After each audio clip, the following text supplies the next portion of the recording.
Olá, seja bem-vindo mais uma vez ao nosso canal, um canal que tem o objetivo de levar informação para você sobre saúde, para que você tenha a possibilidade de ter uma saúde melhor ao longo da sua vida. Para quem não me conhece, o meu nome é Alex Precioso, minha especialidade é odontologia e sou um autodidata em saúde geral, um estudioso da fisiologia do corpo humano e hoje um orientador de saúde. Uma pergunta aqui, o diabetes tem cura mesmo? Essa é uma pergunta recorrente que muita gente se faz, alguns respondem que sim, outros respondem que não, né? Inclusive médicos respondem que sim, médicos respondem que não, assim como os nutricionistas, enfim, os profissionais de saúde também, ok? Mas antes de entrar nessa questão, antes de entrar nesse assunto, deixa eu te falar uma coisa. Normalmente, lá no consultório, todas as vezes que um paciente deseja fazer uma cirurgia de implante, uma cirurgia de enxerto ósseo, enfim, a gente pede uma série de exames de sangue, para avaliar a condição geral desse paciente.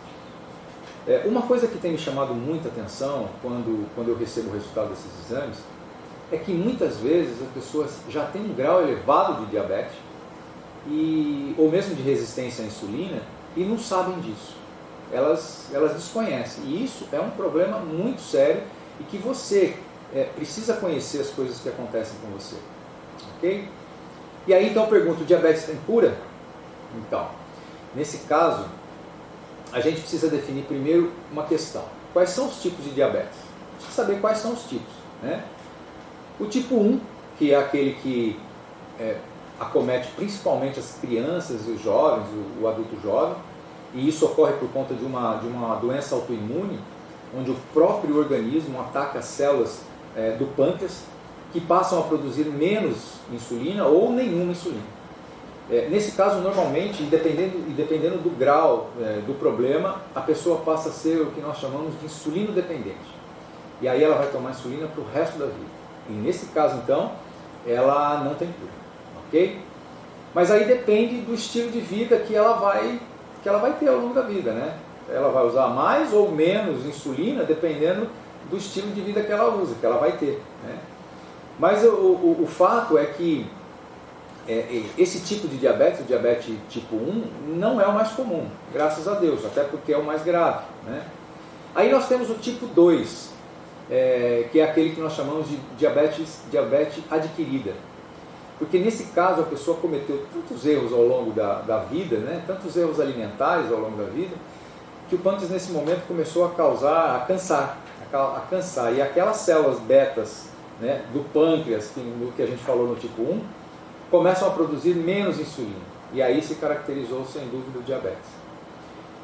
Nós temos ainda um outro tipo de diabetes, que é o diabetes gestacional, mas não vamos nem levar em consideração nesse momento, porque essa é uma questão muito específica e que diz respeito, obviamente, às gestantes, e aí isso deve ser resolvido pelo médico que está acompanhando a gestante, ok?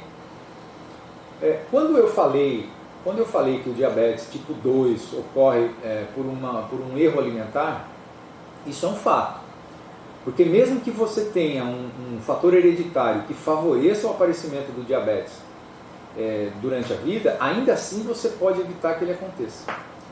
E eu vou te explicar como. Cuidando da sua alimentação. A gente pode então afirmar que todos os erros cometidos ao longo da vida passam pelo tipo e pela quantidade de nutrientes ingeridos. Eu vou explicar por quê. É o seguinte, olha, por que passa pelo tipo e pela qualidade dos alimentos? Assim, ó, nós temos dois tipos de nutrientes, os macro e os micronutrientes. Os macronutrientes são os carboidratos, as proteínas e as gorduras, são 3 tipos. Os micronutrientes são os minerais e as vitaminas, que são extremamente importantes. Você vai entender por que dessa divisão, por que eu estou colocando assim. Todo carboidrato que você ingere vira glicose. E aí, cabe até uma brincadeira aqui, é como se fosse criança. O sonho de toda criança é se tornar um adulto. E o sonho de todo carboidrato, antes de ser ingerido, é se tornar uma glicose depois de absorvido.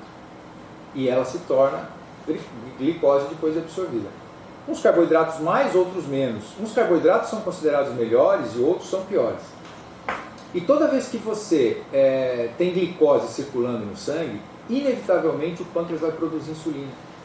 Porque é por meio da insulina que as células vão receber a glicose para produzir energia. Então, quanto maior a quantidade de carboidratos e pior for a qualidade desse carboidrato, mais insulina o pâncreas vai produzir. E aí começa a se caracterizar uma coisa chamada resistência à insulina. O que é resistência à insulina, né? A resistência à insulina é quando você está produzindo mais insulina para poder compensar a glicose que não está entrando na célula. E aí então entra a qualidade do que você come. Se o alimento que você está comendo, que você está ingerindo, for pobre em alguns micronutrientes, lembra que eu falei lá atrás dos micronutrientes? Isso vai ser mais um agravante para o aumento da resistência à insulina. Por exemplo, a insulina, para fazer o seu papel, para fazer o seu trabalho, de levar a glicose para dentro das células, para ela produzir energia, precisa de um mineral, por exemplo, do zinco, que é classificado como um micronutriente. Então, por isso que eu falei lá atrás, que você iria entender essa divisão. Então, quanto pior for a sua alimentação e maior for a quantidade de carboidratos, maior vai ser a sua resistência à insulina. Ou seja, a quantidade de insulina que o pâncreas está produzindo não está sendo suficiente para fazer o trabalho que ele precisa fazer. Por exemplo, para cada molécula de glicose, você precisa de uma molécula de insulina. No caso da resistência, a cada dia você precisa mais insulina para uma molécula de glicose fazer seu trabalho. Ou melhor, você precisa de mais insulina para que a insulina faça o trabalho em uma molécula de glicose. E aí se caracterizou a resistência à insulina. Então, resumindo, olha, a sua diabetes, aquela que você adquiriu ao longo depois dos 50, 60 anos, foi sem dúvida nenhuma por uma série de erros alimentares que você cometeu. Você cometeu esses erros. Mas tudo tem um lado bom, né? Tudo tem um lado bom na vida. E o lado bom dessa história é que você pode reverter essa situação. O lado bom do diabetes tipo 2 é que depende de você. Se você fizer uma alimentação regrada, com um volume de carboidrato pequeno, ou uma qualidade de carboidrato boa, comendo um pouco mais de proteína, comendo um pouco mais de gordura, e diminuindo o volume dos carboidratos, você vai melhorar a sua diabetes.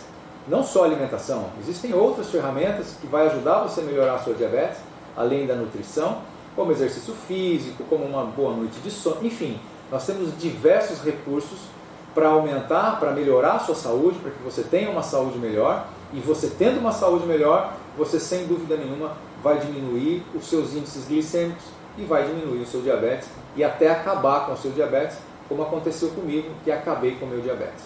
Ok? O recado de hoje era esse, e se você gostou desse vídeo, transmita ele. Compartilhe esse vídeo com o maior número de pessoas possíveis. Clique aqui embaixo no inscrever-se e aperte o sininho para que o YouTube notifique você quando a gente soltar um vídeo novo. Ok? Um grande abraço e até o próximo vídeo.